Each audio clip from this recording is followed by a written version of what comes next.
កំប្លែងសម្រាប់មានស្ងួនក៏បងពេញចិត្តទូកមិនបានស្និទ្ធនេតនិតប្រលឹងមិនហ៊ាននិយាយពីស្នេហ៍ខ្លាចស្រីនាងខឹងសុំត្រឹមអូនដឹងប៉ុណ្ណឹងក៏ព្រមការពិតបងស្នេហ៍មាសមេពេលក្រៃស្នេហ៍ពេញហរតីមេឃដីសាក់សីក្ដីស្នេហ៍ខ្ញុំផងតែសូមកុំអោយនាងដឹងក្រែងវាខុសឆ្គងព្រមចិត្តស្រីពងមិនមែនខ្ញុំឡើយស្នេហ៍ស្នងបេះដូងទោមនីក្ដីស្នេហ៍បែរត្រូវចងចាញ់អ្នកខ្ញុំស្រឡាញ់ត្រូវគេនេនិត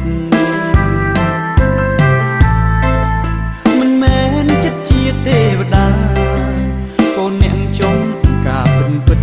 ចេះឈឺដួងចិត្តវ៉ូមិនដឹងទេ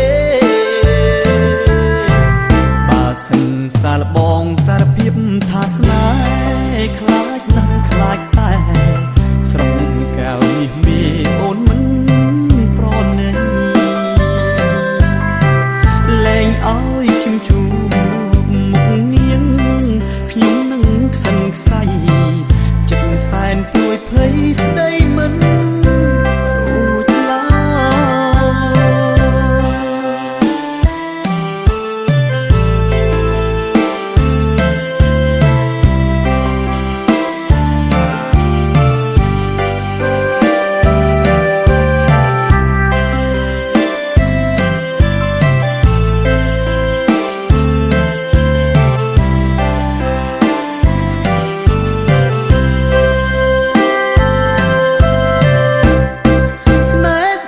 បេះដូងទោមនី